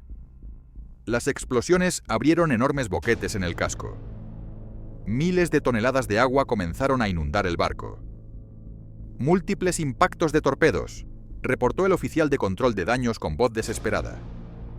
«Inundaciones en los compartimentos 4, 7 y 11. No podemos sellarlos todos. Estamos embarcando agua demasiado rápido». El barco comenzó a escorarse. Primero 5 grados, luego 7, luego 10 grados a estribor. La velocidad cayó dramáticamente. 12 nudos. 10 nudos. 8 nudos. Bay se aferró a la consola del puente mientras el piso bajo sus pies se inclinaba cada vez más. Miró a su alrededor y vio algo que nunca había visto antes en los ojos de sus oficiales: rendición. No de espíritu, sino de aceptación. Todos sabían que el final estaba cerca. «Lancen nuestros propios torpedos», ordenó Bay de repente. «Si vamos a morir, llevémonos algunos de ellos con nosotros». El Scharnhorst llevaba 6 tubos lanzatorpedos, 3 a cada lado. Con gran esfuerzo, los torpedistas intentaron preparar un lanzamiento. Pero el barco estaba tan dañado, tan escorado, que solo lograron lanzar un único torpedo antes de que los sistemas fallaran. El solitario torpedo alemán corrió hacia los destructores británicos y falló completamente, pasando a más de 100 metros de su objetivo más cercano. Mientras tanto, el Duke of York se había acercado. A una distancia de apenas 10.000 metros, Fraser podía ver claramente el perfil del Scharnhorst iluminado por los incendios que ardían en su cubierta. «El enemigo está gravemente dañado», observó el oficial de artillería. «Velocidad reducida a menos de 10 nudos, escorado a estribor». Fraser asintió. «Preparar otra andanada, apunten al centro del barco. Quiero terminar esto». «Señor», dijo el capellán del barco que había subido al puente, «el enemigo está claramente derrotado». ¿No deberíamos ofrecerles la oportunidad de rendirse? Fraser lo miró con ojos fríos. El Scharnhorst ha estado atacando nuestros convoyes durante años. Ha matado a cientos de marineros mercantes británicos. Ha hundido barcos cargados con suministros vitales para nuestros aliados. No. No habrá cuartel esta noche. Pero, señor... ¡Fuego! Los cañones del Duke of York rugieron nuevamente. A esa distancia corta era prácticamente imposible fallar. Los proyectiles golpearon al Scharnhorst como martillos de los dioses. Uno impactó en la torreta Bruno, destruyéndola definitivamente. Otro penetró la cubierta principal y explotó en el interior, causando más incendios y más bajas. Los cruceros del norte también habían llegado ahora. El Belfast, Sheffield y Norfolk formaron una línea y comenzaron a bombardear al Scharnhorst desde el otro flanco. Proyectiles de 152 milímetros llovían sobre el acorazado alemán desde todas direcciones. «Las torretas secundarias están quedando sin munición», reportó el oficial de artillería alemán. «Entonces usen lo que queda», gritó Bay. «Sigan disparando». Las pocas torretas alemanas que aún funcionaban continuaron disparando esporádicamente. La torreta César, milagrosamente todavía operativa a pesar del daño masivo al resto del barco, seguía lanzando proyectiles hacia el Duke of York. Los artilleros alemanes sabían que iban a morir, pero morirían haciendo su deber. Uno de esos últimos proyectiles de César tuvo suerte. Impactó en el destructor HMS Scorpion, penetrando el casco del pequeño barco y explotando en la sala de máquinas. La explosión mató a 18 hombres y dejó al destructor sin propulsión, flotando inmóvil en el agua. «El Scorpion está fuera de combate», reportó el vigía del Duke of York. Fraser no se inmutó. «Ordenen a los otros destructores realizar otra pasada de torpedos. Quiero ese barco en el fondo antes del amanecer». Los destructores Savage, Saumarez y Stord se reagruparon para un nuevo ataque. Esta vez no habría maniobras evasivas por parte del Scharnhorst. El gigante alemán apenas podía moverse, escorado gravemente a estribor, con incendios ardiendo en múltiples secciones y hundiéndose lentamente en las heladas aguas del Ártico. «Esta vez vamos directos», dijo el comandante del Savage. «A quemarropa, no puede esquivarnos ahora». Los tres destructores aceleraron hacia el Scharnhorst como depredadores convergiendo sobre una presa herida. Las torretas secundarias alemanas intentaron detenerlos, pero la mayoría ya estaba destruida o sin municiones. Solo quedaban 2 torretas operativas y su fuego era esporádico y mal dirigido. 2000 metros, anunció el oficial de alcance del Savage. El Scharnhorst crecía en el horizonte, un enorme bulto de acero retorcido y llamas. Era difícil creer que apenas horas antes había sido uno de los barcos más temibles del mundo. Ahora era poco más que un cascarón flotante, un monumento agonizante al poder del mar y la guerra. 1000 metros. Era una distancia suicidamente corta. A 1000 metros, las torretas alemanas podrían destruir un destructor con un solo impacto directo. Pero las probabilidades de un impacto a estas alturas eran mínimas. Los alemanes estaban luchando con sistemas dañados, tripulaciones exhaustas y un barco que se hundía bajo sus pies. Lanzar todos los torpedos. El Savage lanzó sus 4 torpedos restantes. El Saumarez lanzó 4. El Stord lanzó 8. 16 torpedos lanzados, a quemarropa, corriendo a toda velocidad hacia el costado del Scharnhorst. En el puente del acorazado alemán, Bay observó las estelas aproximarse. No dio ninguna orden de maniobra. No tenía sentido. El barco ya no podía moverse efectivamente. Solo podía esperar y ver dónde impactarían. «Prepárense para el impacto», dijo simplemente. Los hombres se agarraron de lo que pudieron. Algunos rezaron. Otros simplemente miraron fijamente las estelas que se acercaban, hipnotizados por su propia muerte inminente. ¡Boom! ¡Boom! ¡Boom! ¡Boom! ¡Boom! 5 torpedos impactaron casi simultáneamente. Las explosiones fueron tan masivas que elevaron literalmente al Scharnhorst varios metros en el agua. El casco de acero se retorció y agrietó. Compartimentos enteros fueron destruidos instantáneamente. Cientos de hombres atrapados en el interior del barco murieron al instante, aplastados por el metal que se derrumbaba o ahogados cuando el mar helado entró en torrentes. El Scharnhorst se inclinó aún más a estribor. 25 grados. 30 grados. Los hombres en cubierta comenzaron a resbalar, incapaces de mantener el equilibrio en la superficie cada vez más inclinada. «Herr Konteradmiral», gritó un oficial joven con los ojos llenos de lágrimas. «El barco se está volcando. Tenemos que...». Otro impacto de proyectil del Duke of York cortó sus palabras. El proyectil penetró la superestructura y explotó justo debajo del puente. La onda de choque mató a varios oficiales instantáneamente. Bay sintió algo caliente en su costado y cuando miró hacia abajo vio sangre. Un fragmento de metralla lo había alcanzado. «Informe de daños», dijo Bay con voz débil, presionando su mano contra la herida. Pero no hubo respuesta.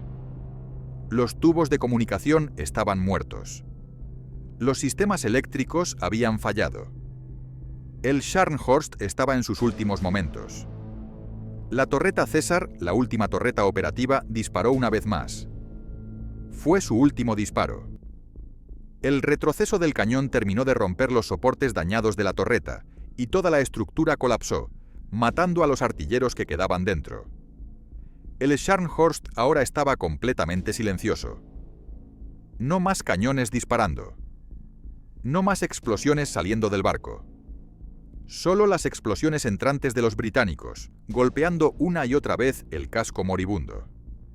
Bay se aferró a la consola del puente y miró a su alrededor. El puente estaba en ruinas.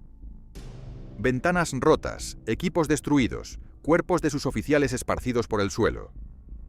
El barco se inclinaba cada vez más. 40 grados ahora. Pronto se voltearía completamente. «Abandonen el barco», ordenó Bay con voz firme, a pesar del dolor de su herida. «Todas las manos, abandonen el barco». La orden fue repetida por los oficiales supervivientes. Los hombres comenzaron a salir de las entrañas del barco, trepando por escaleras que ahora estaban casi horizontales debido a la inclinación. Muchos no lo lograron. Quedaron atrapados en compartimentos sellados o fueron arrastrados por el agua que se precipitaba hacia el interior. Los que llegaron a la cubierta se encontraron con un escenario apocalíptico. El Scharnhorst estaba completamente en llamas en varios lugares. La inclinación era tan pronunciada que era casi imposible mantenerse de pie. Y todo alrededor, los proyectiles británicos continuaban cayendo. «¡Al agua! ¡Salten al agua!», gritaban los oficiales. Los marineros comenzaron a lanzarse al océano Ártico. El agua estaba a menos 2 grados centígrados. Un hombre sin traje de supervivencia podría sobrevivir 15 minutos como máximo antes de morir por hipotermia. Y muy pocos tenían trajes de supervivencia.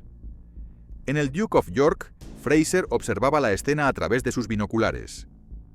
Podía ver claramente las diminutas figuras de los marineros alemanes lanzándose al agua. Podía ver el enorme barco inclinándose cada vez más. Una parte de él, la parte que era un ser humano y no solo un comandante militar, sentía compasión por esos hombres. Eran enemigos, sí, pero también eran marineros como él, hombres que amaban el mar y servían a su país. «Señor», dijo el oficial de comunicaciones, «¿enviamos botes de rescate?» Fraser dudó. Cada minuto que sus barcos permanecieran en la zona era un minuto de vulnerabilidad. Había submarinos alemanes en estas aguas. Había aviones de la Luftwaffe en bases noruegas que podrían llegar en cualquier momento. Su deber era llevar su flota a aguas seguras. Pero estos eran hombres muriendo en el agua. «Envíen señal a los destructores», ordenó finalmente. «Cuando el Scharnhorst se hunda, tienen autorización para intentar rescatar supervivientes, pero solo durante 30 minutos, luego nos retiramos». En el Scharnhorst, Bay permanecía en el puente. No tenía intención de abandonar su barco. Un capitán no abandona su barco. Era una tradición tan antigua como la navegación misma. «Herr Konteradmiral, debe venir», le suplicó su ayudante, uno de los pocos oficiales que quedaban. «El barco se está volcando, debe salvarse». Bay negó con la cabeza. «Este es mi lugar. He llevado a estos hombres a la batalla. No los abandonaré ahora». «Pero señor, eso es una orden. Salve su vida. Regrese a Alemania. Cuente lo que sucedió aquí esta noche. Diga que el Scharnhorst y su tripulación lucharon con honor hasta el final». El joven oficial tenía lágrimas corriendo por sus mejillas. Saludó militarmente, sabiendo que era la última vez que vería a su comandante. Luego se volvió y corrió hacia la cubierta, uniéndose al flujo de hombres que intentaban desesperadamente escapar del barco moribundo. Bay se quedó solo en el puente. Miró a su alrededor una última vez. Este había sido su comando durante meses. Había conocido cada rincón de este barco, había tomado decisiones que afectaron las vidas de casi 2000 hombres. Y ahora todo terminaba aquí, en las 1900 heladas aguas del Ártico, en la noche de Navidad. Pensó en su familia en Alemania. En su esposa, que probablemente estaba celebrando la Navidad sin saber que su esposo estaba a punto de morir. En sus hijos, que crecerían sin padre. Pensó en todos los hombres bajo su comando que nunca volverían a casa. El barco se inclinó aún más. 50 grados. Los muebles del puente comenzaron a deslizarse y caer. Bay se aferró a la ventana rota, sintiendo el frío del viento ártico en su rostro. Afuera, en el agua helada, cientos de marineros alemanes luchaban por sobrevivir. Algunos habían logrado agarrarse de restos flotantes. Otros simplemente flotaban en sus chalecos salvavidas, temblando violentamente mientras la hipotermia comenzaba a apoderarse de ellos. Muchos ya habían dejado de moverse, sus cuerpos flotando inmóviles en el agua oscura. Los proyectiles británicos finalmente dejaron de caer. El Duke of York y los cruceros habían cesado el fuego. Ya no había necesidad. El Scharnhorst estaba claramente acabado. El gran acorazado se inclinó más allá del punto de no retorno. 60 grados. 70 grados. El agua comenzó a verter por las chimeneas, produciendo enormes nubes de vapor cuando el agua helada tocó las calderas aún calientes. Y entonces, lenta e inexorablemente, el Scharnhorst comenzó a volcarse completamente. El Scharnhorst se volcó sobre su costado de estribor como una ballena herida rodando en agonía. El movimiento fue extrañamente lento, casi majestuoso, como si el gran barco estuviera resistiéndose hasta el último momento a su destino inevitable. Los hombres que aún estaban en la cubierta fueron lanzados al agua helada. Aquellos que habían quedado atrapados en el interior ya no tenían esperanza de escape. Bay, de pie en el puente mientras el mundo giraba literalmente a su alrededor, mantuvo su agarre en la ventana rota. Sentía el metal frío bajo sus manos, sentía cómo su barco moría bajo sus pies. No sentía miedo, solo una profunda tristeza y una extraña sensación de paz. Había hecho su deber. Había luchado hasta que ya no quedó nada por lo cual luchar.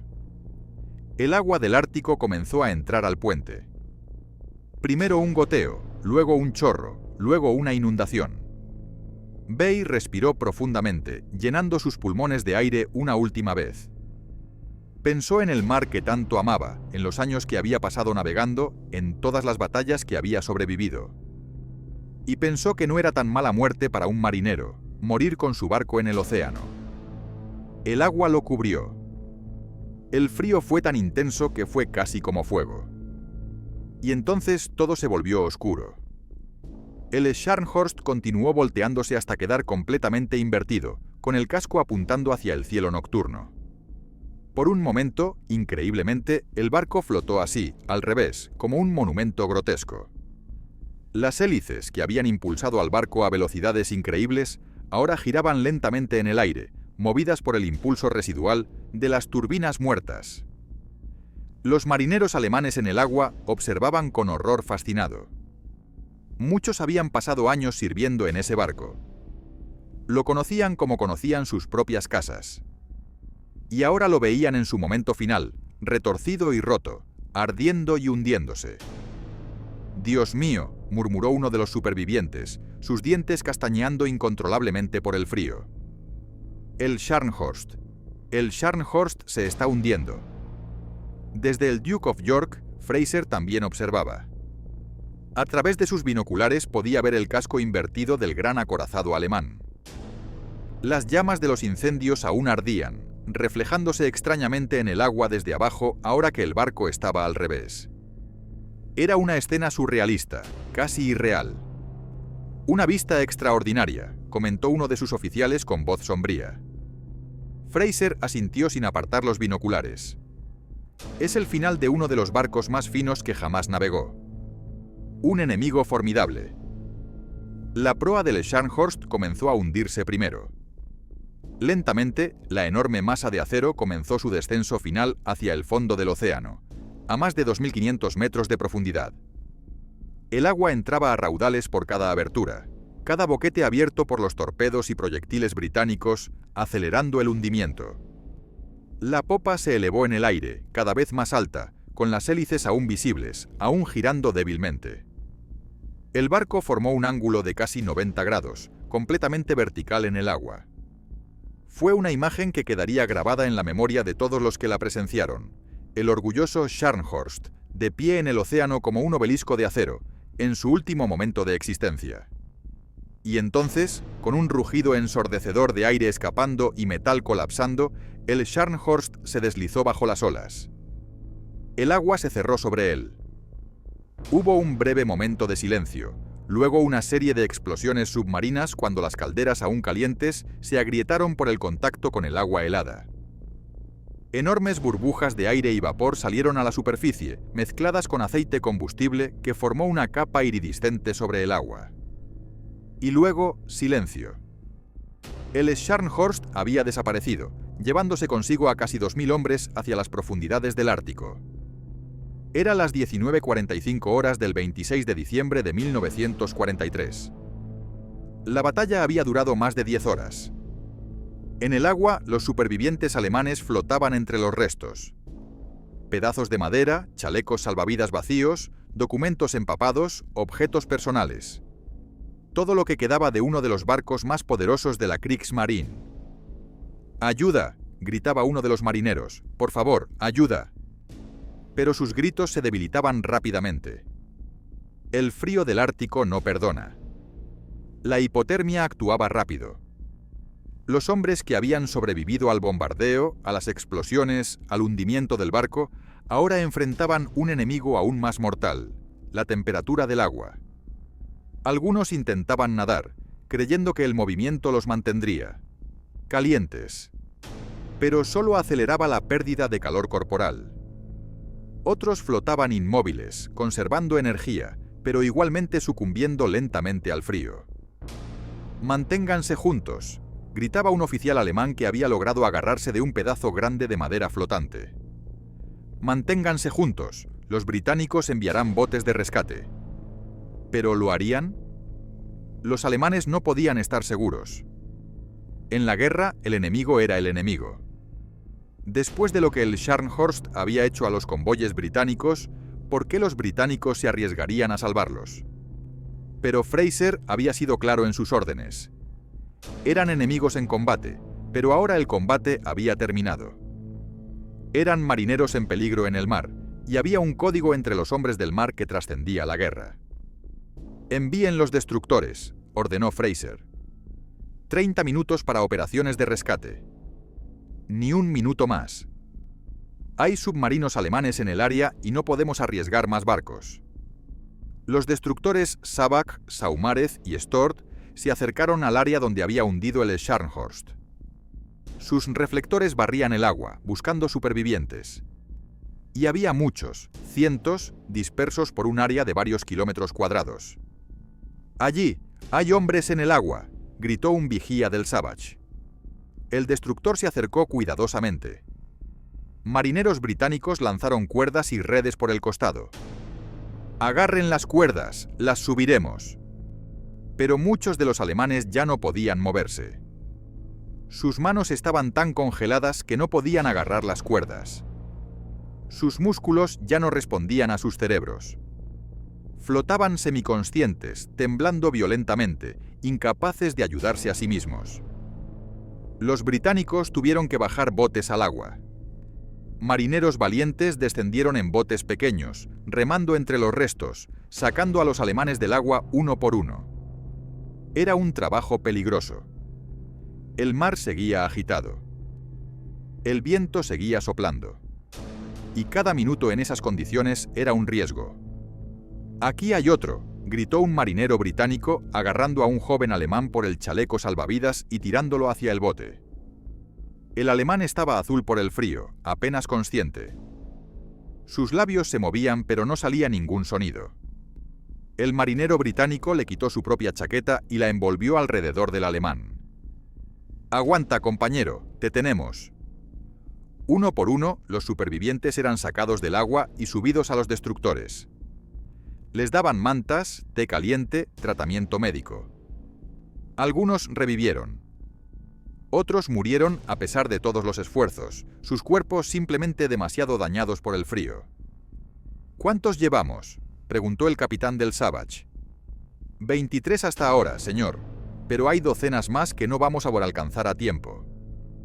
El capitán miró su reloj. Habían pasado 20 minutos. Solo quedaban 10 minutos antes de tener que retirarse. Y aún había hombres en el agua, gritando, suplicando ayuda. «Hagan lo que puedan», ordenó. «Pero en 10 minutos nos vamos». Los botes de rescate trabajaban febrilmente. Pero era una tarea imposible. Había demasiados hombres dispersos por un área demasiado grande. Por cada hombre que rescataban, había 5 que se hundían silenciosamente bajo las olas. Un marinero alemán, agarrándose débilmente a un pedazo de madera, vio cómo el bote de rescate se acercaba. Intentó gritar, pero su voz era apenas un susurro. Extendió su mano, alcanzando hacia sus salvadores. El marinero británico en el bote vio la mano y remó fuerte hacia él. «Aguanta, ya casi llegamos», pero el alemán ya no podía aguantar más. Sus dedos se deslizaron de la madera. Sus ojos se cerraron y se hundió silenciosamente bajo el agua, desapareciendo en las profundidades oscuras. «No», gritó el británico buscando desesperadamente en el agua. Pero el alemán había desaparecido. Solo quedaban burbujas en la superficie, y luego ni siquiera eso. Los 30 minutos se cumplieron demasiado rápido. El capitán del Savage miró su cronómetro con el corazón pesado. Aún podía ver hombres en el agua, algunos agitando los brazos débilmente, otros ya inmóviles pero aún flotando. Cada fibra de su ser como marinero le gritaba que se quedara, que salvara a uno más, solo uno más. «Señor», dijo su oficial ejecutivo con voz tensa, «han pasado 30 minutos. Las órdenes del almirante fueron claras». El capitán cerró los ojos por un momento. Cuando los abrió, su rostro era una máscara de control profesional. «Recuperen los botes. Prepárense para partir». «Sí, señor». Las señales fueron enviadas a los botes de rescate. Uno por uno, fueron izados de vuelta a los destructores, trayendo con ellos a los últimos supervivientes que habían podido alcanzar. En total, el Savage había rescatado a 11 hombres. El Saumarez había salvado a 18. El Stord, trabajando con particular determinación, había logrado rescatar a 36. 36 hombres de una tripulación de 1968. Era una cifra devastadora. Más del 98% de la tripulación del Scharnhorst había perecido. «Señor», dijo el vigía del Savage, con binoculares aún pegados a sus ojos, «todavía hay hombres vivos allá afuera. Puedo verlos». «Lo sé», respondió el capitán con voz ronca. «Créeme, lo sé». Pero las órdenes eran órdenes. Los destructores dieron la vuelta y comenzaron a alejarse, dejando atrás a los hombres que aún luchaban en el agua. Sus gritos se desvanecían en la distancia, tragados por el viento y las olas. En uno de los botes salvavidas improvisados que había sobrevivido al hundimiento, un grupo de 6 alemanes se aferraban unos a otros, tratando de compartir el calor corporal. Vieron cómo los destructores británicos se alejaban, sus luces desapareciendo en la oscuridad. «Nos dejan morir», dijo uno con voz amarga. «Hicieron más de lo que podían esperar», respondió. Otro, un oficial veterano. «Somos el enemigo. Que hayan rescatado a alguien ya es más de lo que muchos habrían hecho. ¿Cuánto tiempo tenemos?» El oficial miró al cielo, calculando. «En este frío, sin trajes de supervivencia adecuados, 1 hora, tal vez 2 si tenemos suerte. ¿Y entonces? Y entonces dormimos. Es una muerte tranquila, dicen. Simplemente te duermes». Los 6 hombres se quedaron en silencio, apretándose más fuerte unos contra otros, observando cómo la noche ártica se cerraba completamente a su alrededor. Uno por uno, en las siguientes horas, dejarían de temblar. Uno por uno, cerrarían sus ojos. Y uno por uno, el Ártico los reclamaría. En el Duke of York, Fraser permanecía en el puente mientras su flota se alejaba del área. Había ganado. Había logrado lo que se había propuesto hacer. El Scharnhorst había sido destruido. La amenaza que representaba para los convoyes del Ártico había sido eliminada. Desde un punto de vista estratégico, militar, era una victoria completa. Entonces, ¿por qué se sentía tan vacío? «Señor», dijo su oficial ejecutivo, Los destructores reportan 36 supervivientes alemanes rescatados. Solo 36, murmuró Fraser. De casi 2000. Sí, señor. Las condiciones, el frío, simplemente no había manera de salvar a más. Fraser asintió lentamente. Conocía las cifras, las entendía. Pero eso no hacía que fueran más fáciles de digerir. Casi 2000 hombres habían muerto esta noche. Hombres con familias, con sueños, con vidas por delante. Sí, eran el enemigo.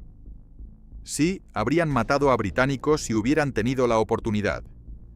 Pero seguían siendo hombres. Se volvió hacia su tripulación reunida en el puente.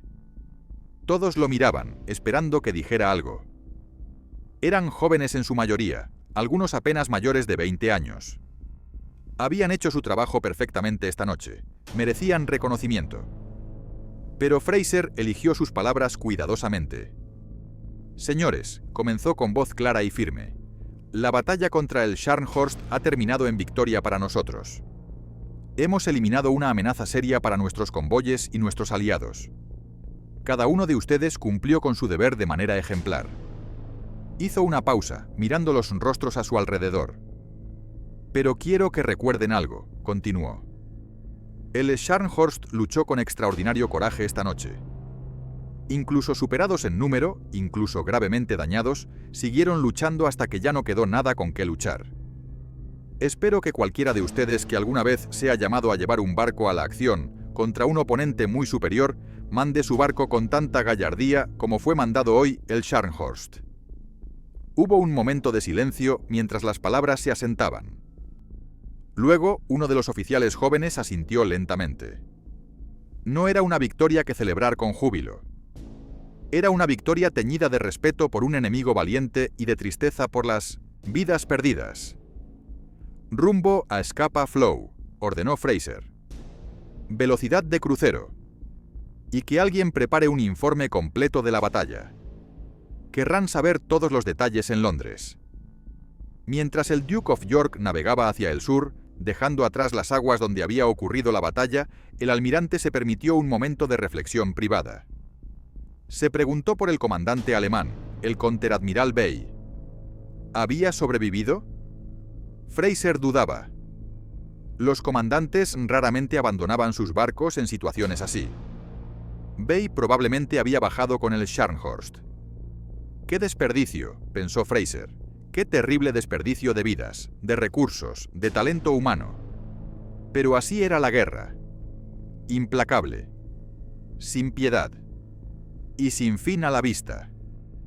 En los destructores que transportaban a los supervivientes alemanes, el personal médico británico trabajaba para salvar a los hombres que habían rescatado. Muchos estaban en estado crítico. La hipotermia severa había dañado sus órganos. Algunos tenían congelación tan grave que perderían dedos de las manos o los pies. Otros tenían heridas de la batalla que se habían agravado por la exposición al frío. Un joven alemán, apenas 19 años, yacía en una camilla mientras un médico británico lo examinaba. El muchacho temblaba incontrolablemente a pesar de las mantas apiladas sobre él. ¿Me voy a morir?, preguntó en un inglés entrecortado. El médico británico lo miró y vio no a un enemigo, sino a un niño asustado. «No si puedo evitarlo», respondió con firmeza. «Has sobrevivido al infierno esta noche, hijo. No voy a dejar que mueras ahora». El joven alemán cerró sus ojos, lágrimas corriendo por sus mejillas. «Mis amigos, todos están muertos, todos ellos». «Lo sé, lo siento». El médico colocó una mano gentil en el hombro del muchacho. «Pero tú estás vivo, y eso significa algo». En otro destructor, un oficial alemán de rango más alto, uno de los pocos oficiales superiores que había sobrevivido, estaba siendo interrogado por un oficial de inteligencia británico.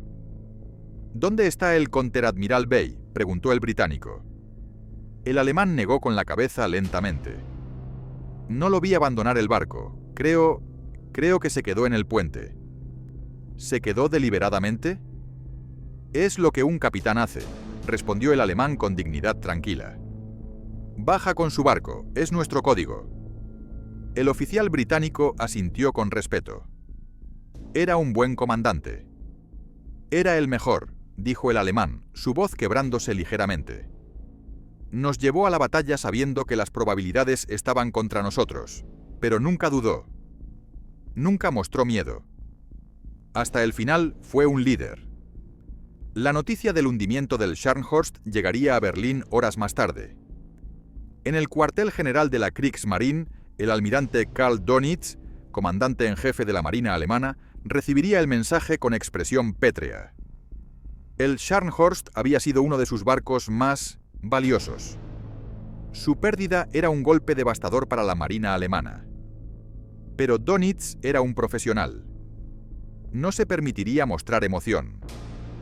Llamaría a sus oficiales, revisaría lo que había salido mal, aprendería las lecciones necesarias y planificaría su próximo movimiento. En Londres, cuando la noticia llegara al almirantazgo, habría celebraciones contenidas. El Scharnhorst había sido una espina en el costado de la Royal Navy durante demasiado tiempo. Su destrucción significaba que los convoyes del Ártico serían mucho más seguros. Significaba que más suministros llegarían a la Unión Soviética. Significaba un paso más hacia la victoria. Pero incluso en la victoria habría un reconocimiento sombrío del costo. Casi 2000 hombres habían muerto. Y aunque eran enemigos, eran hombres que habían luchado con valentía y honor. Los días siguientes a la batalla fueron sombríos tanto en Gran Bretaña como en Alemania. En Portsmouth, cuando el Duke of York regresó a puerto, no hubo grandes celebraciones. La tripulación desembarcó en silencio, exhaustos física y emocionalmente. Habían ganado, sí, pero la victoria tenía un sabor amargo. Habían presenciado la muerte de casi 2000 hombres, y esas imágenes los perseguirían por el resto de sus vidas. Harold Bates, el teniente que había trepado el mástil en medio de la batalla para reparar el radar, fue condecorado con la Distinguished Service Cross por su valentía. Cuando le entregaron la medalla, simplemente asintió y la guardó en su bolsillo. No se sentía como un héroe. Se sentía como alguien que había hecho lo que tenía que hacer, nada más. «Salvaste la batalla», le dijo el almirante Fraser en una ceremonia privada.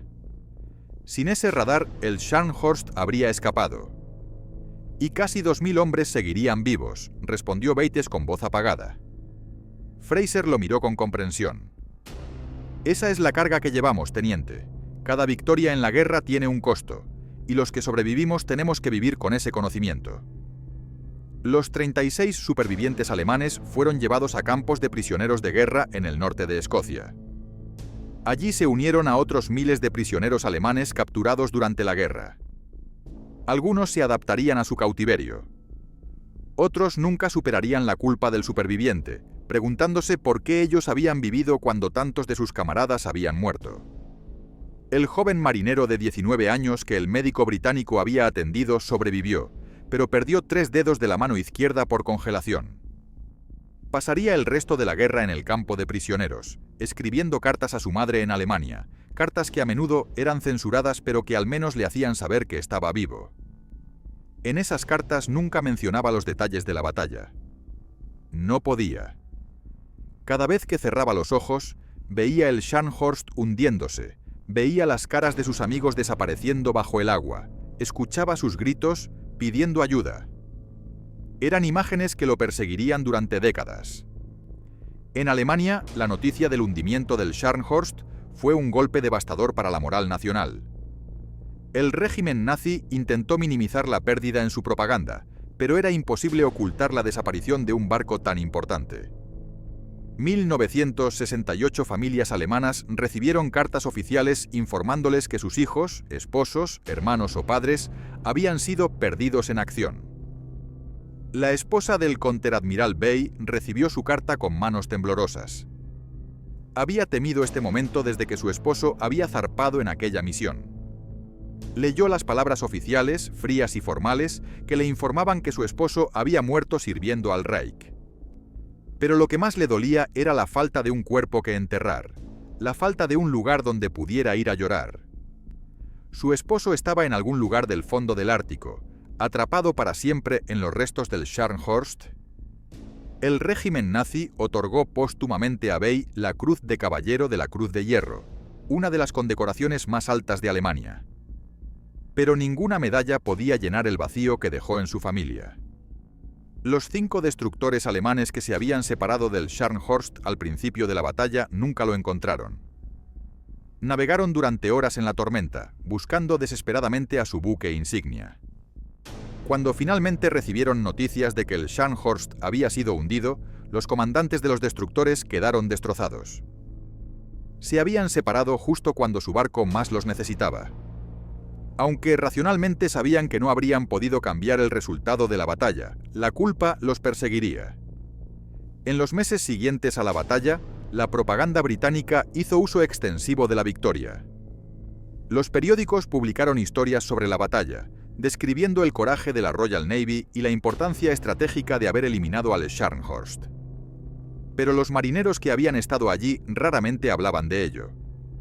Cuando lo hacían, no era con orgullo jactancioso, sino con un respeto sombrío por el enemigo que habían enfrentado. «Lucharon como diablos», comentaría un artillero del Duke of York años después. Incluso cuando era obvio que estaban condenados, siguieron disparando. Tienes que respetar eso. La pérdida del Scharnhorst marcó un punto de inflexión en la guerra naval del Ártico. Sin el acorazado amenazando los convoyes, los británicos pudieron aumentar significativamente el flujo de suministros a la Unión Soviética. Tanques, aviones, municiones, alimentos, todo fluía ahora con mayor libertad hacia Murmansk y Arcángel. Estos suministros serían cruciales en las batallas que vendrían en el frente oriental. Stalin, cuando fue informado de la destrucción del Scharnhorst, envió un mensaje personal de felicitación a Churchill y al almirante Fraser. La amenaza alemana en el Ártico había sido neutralizada, lo que significaba que la ayuda occidental podía llegar más fácilmente a la Unión Soviética en su lucha desesperada contra la Wehrmacht. Pero para los hombres que habían luchado en la batalla, las consideraciones estratégicas eran secundarias. Lo que recordaban eran los detalles viscerales, el estruendo de los cañones, el olor a pólvora y aceite quemado, el frío penetrante del Ártico, las caras de los hombres muriendo en el agua helada. El almirante Fraser, en los años posteriores a la guerra, hablaría ocasionalmente sobre la batalla del Scharnhorst. Siempre enfatizaba el coraje del enemigo. Creía firmemente que honrar la valentía del oponente no disminuía la propia victoria, sino que la hacía más significativa.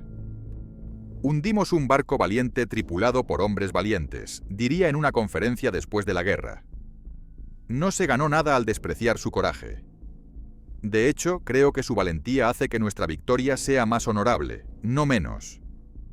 En el fondo del océano Ártico, a más de 2.500 metros de profundidad, los restos del Scharnhorst yacen en la oscuridad eterna. El casco está partido en varias secciones, el resultado del hundimiento y las décadas de presión del agua. Dentro de esos restos están los cuerpos de casi 1.900 hombres, preservados por el frío intenso de esas profundidades. El Scharnhorst se ha convertido en una tumba de guerra, un lugar sagrado que merece respeto.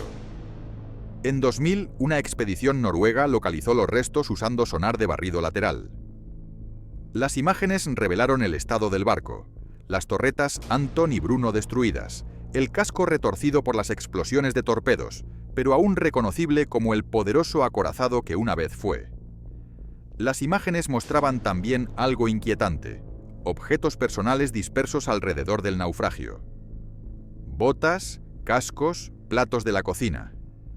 Recordatorios de que esto no era solo un barco hundido, sino un cementerio donde yacían los restos de seres humanos. El gobierno noruego, en consulta con Alemania y Gran Bretaña, declaró el sitio como una tumba de guerra protegida. Está prohibido bucear en el naufragio o recuperar artefactos. Los hombres que murieron allí merecen descansar en paz. Cada año, el 26 de diciembre, hay ceremonias conmemorativas tanto en Alemania como en Gran Bretaña. En Alemania, los familiares de los caídos se reúnen para recordar a los 1.968 hombres que murieron. En Gran Bretaña también hay conmemoraciones, no solo para celebrar la victoria, sino para honrar el coraje de todos los marineros, aliados y enemigos, que lucharon en aquellas aguas heladas. La batalla del Scharnhorst se convirtió en una de las historias más estudiadas en las academias navales de todo el mundo. Los historiadores militares analizaron cada decisión, cada movimiento táctico, cada giro del destino que llevó al hundimiento del poderoso acorazado alemán. Se escribieron libros, se produjeron documentales, se dieron conferencias. Pero más allá del análisis táctico y estratégico, la historia del Scharnhorst se convirtió en algo más. Un recordatorio del costo humano de la guerra. Los supervivientes, esos 36 hombres que fueron rescatados del agua helada, llevaron consigo el peso de esa noche por el resto de sus vidas. Cuando la guerra terminó en 1945, fueron repatriados a Alemania. Regresaron a un país destrozado, en ruinas, dividido entre los aliados victoriosos. Muchos encontraron que sus hogares habían sido destruidos por los bombardeos. Algunos descubrieron que sus familias habían muerto o desaparecido. Pero estaban vivos. Y eso era algo que nunca daban por sentado. Uno de los supervivientes, Wilhelm Goethe, se convirtió en profesor de historia en Hamburgo después de la guerra.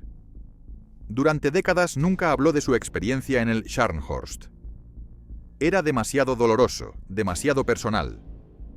Pero en los años 80, cuando ya era un hombre mayor, finalmente decidió escribir sus memorias. «Sobreviví cuando 1932 de mis camaradas murieron», escribió. «He pasado mi vida preguntándome por qué. ¿Por qué yo? ¿Qué tenía de especial que mereciera vivir cuando hombres mejores que yo perecieron? No tengo respuesta, solo sé que tengo la obligación de recordarlos, de contar su historia, de asegurarme de que no sean olvidados». Sus memorias se convirtieron en un éxito de ventas en Alemania. Miles de personas, muchas de ellas familiares de los caídos, le escribieron cartas agradeciéndole por mantener viva la memoria de sus seres queridos. Del lado británico, el almirante Fraser fue nombrado Barón Fraser de North Cape en reconocimiento a su victoria. Se convirtió en Primer Lord del Mar, la posición más alta en la Royal Navy. Pero nunca olvidó aquella noche en el Ártico. En su discurso de aceptación del título nobiliario, habló extensamente sobre el Scharnhorst y su tripulación. «Luchamos contra ellos porque era nuestro deber», dijo. «Los respetamos porque se lo ganaron. Y los recordamos porque eran hombres como nosotros, marineros que amaban el mar y servían a su país. La guerra nos hizo enemigos, pero el mar nos hizo hermanos». Esas palabras resonaron profundamente tanto en británicos como en alemanes. En una época de reconstrucción y reconciliación, era importante recordar que el enemigo también había sido humano. Harold Bates, el héroe que había reparado el radar, dejó la marina después de la guerra y se convirtió en ingeniero civil. Nunca habló públicamente de su hazaña hasta 1973, cuando fue invitado a dar una charla en la Royal Naval College. Allí, frente a jóvenes cadetes que lo miraban con admiración, finalmente contó su historia. «No subí ese mástil pensando en ser un héroe», les dijo. «Subí porque era lo que había que hacer. Y si hubiera sabido que mi acción llevaría a la muerte de casi 2000 hombres, no sé si lo habría hecho». Esa es la terrible verdad de la guerra. Cada acción tiene consecuencias que nunca podemos predecir completamente. Los cadetes escucharon en silencio. No era la historia heroica y gloriosa que esperaban. Era algo más real, más honesto, más humano. En 1993, 50 años después de la batalla, hubo una ceremonia especial en el Mar del Norte. Veteranos británicos y alemanes se reunieron a bordo de un buque de la Marina noruega. Navegaron hasta las coordenadas donde el Scharnhorst había hundido y realizaron una ceremonia conmemorativa. Los veteranos británicos, ahora ancianos, muchos en sillas de ruedas, se pararon junto a los supervivientes alemanes del Scharnhorst. Juntos depositaron coronas de flores en el agua. Juntos guardaron un minuto de silencio. Y juntos lloraron por los hombres que habían muerto en aquellas aguas heladas medio siglo antes. «Fueron nuestros enemigos», dijo un veterano británico a un periodista que cubría el evento. «Pero también fueron marineros como nosotros. Merecen ser recordados con honor». Wilhelm Goethe, uno de los últimos supervivientes del Scharnhorst, habló en la ceremonia. Tenía 80 años y su voz temblaba con la emoción. «Durante 50 años he llevado la culpa del superviviente», dijo. «He preguntado por qué yo viví cuando tantos otros murieron. Pero hoy, al estar aquí con nuestros antiguos enemigos, con hombres que nos atacaron pero que también nos rescataron, entiendo algo. Sobreviví para contar esta historia. Para asegurarme de que el mundo recuerde lo que sucedió aquí. Para honrar la memoria de mis camaradas caídos. Esa es mi misión. Ese es el propósito de mi supervivencia». Hubo pocas miradas secas entre los asistentes. La guerra había terminado hacía mucho tiempo, pero sus cicatrices permanecían. Sin embargo, también había esperanza. Esperanza de que al recordar juntos, al honrar juntos a los caídos de ambos lados, podrían ayudar a sanar las heridas del pasado. El último superviviente del Scharnhorst murió en 2004. Con su muerte se cerró un capítulo de la historia. Ya no quedaban testigos directos de lo que había sucedido aquella noche de Navidad de 1943. Pero la historia permanece, preservada en documentos, en libros, en los recuerdos transmitidos de generación en generación. Hoy en día, el Scharnhorst es recordado como uno de los barcos más formidables de la Segunda Guerra Mundial. Su diseño influyó en generaciones futuras de buques de guerra. Su historia se enseña en academias navales como ejemplo tanto de excelencia en ingeniería naval como de valentía en combate. Pero más que eso, la historia del Scharnhorst es un recordatorio del costo humano de la guerra. 1968 hombres murieron en aquellas aguas heladas. Eran hijos, esposos, padres, hermanos. Tenían sueños, esperanzas, vidas por delante. Y todo eso terminó en una noche oscura y tormentosa en el Ártico. El contraadmiral Erik Bay nunca abandonó su barco. Bajó con el Scharnhorst, cumpliendo con la antigua tradición marítima del capitán, que permanece con su nave hasta el final. Su cuerpo nunca fue recuperado. Yace en algún lugar de los restos del barco, a más de 2.500 metros bajo la superficie, en la oscuridad eterna del fondo marino.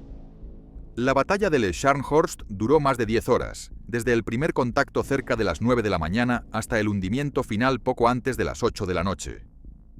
En esas 10 horas se dispararon miles de proyectiles, se lanzaron decenas de torpedos y se decidió el destino de casi 2.000 hombres. Fue una de las últimas grandes batallas entre acorazados de la Segunda Guerra Mundial. El hundimiento del Scharnhorst marcó el fin de una era en la guerra naval. Los acorazados, esos gigantes de acero que habían dominado los océanos durante décadas, estaban siendo reemplazados por portaaviones y submarinos como las armas decisivas de la guerra en el mar. Pero en aquella noche de Navidad de 1943, el Scharnhorst demostró por qué los acorazados habían sido tan temidos. Incluso superado en número, incluso gravemente dañado, siguió luchando hasta el final. Sus cañones dispararon hasta que ya no quedó energía para dispararlos. Su tripulación luchó hasta que ya no quedó barco para luchar. Y cuando finalmente se hundió bajo las olas, lo hizo con la dignidad de un guerrero derrotado pero no deshonrado. La historia del Scharnhorst es una historia de valentía, de sacrificio, de deber. Es una historia de hombres enfrentando lo imposible y negándose a rendirse. Es una historia que merece ser recordada, no para glorificar la guerra, sino para honrar a aquellos que lucharon en ella. Así fue hundido el poderoso Scharnhorst. En el frío implacable del Ártico, en la oscuridad de la noche de Navidad, en el fragor de una de las batallas navales más feroces de la Segunda Guerra Mundial. Y aunque el barco se hundió hace más de 80 años, su historia continúa, recordándonos el costo de la guerra y el coraje de aquellos que la lucharon. Si te ha gustado este video y quieres conocer más historias épicas de batallas navales, suscríbete al canal y activa la campanita de notificaciones. Cada semana traemos nuevas historias del mar, de barcos legendarios y de los hombres que los tripularon. Porque estas historias no deben olvidarse. Estos hombres no deben olvidarse.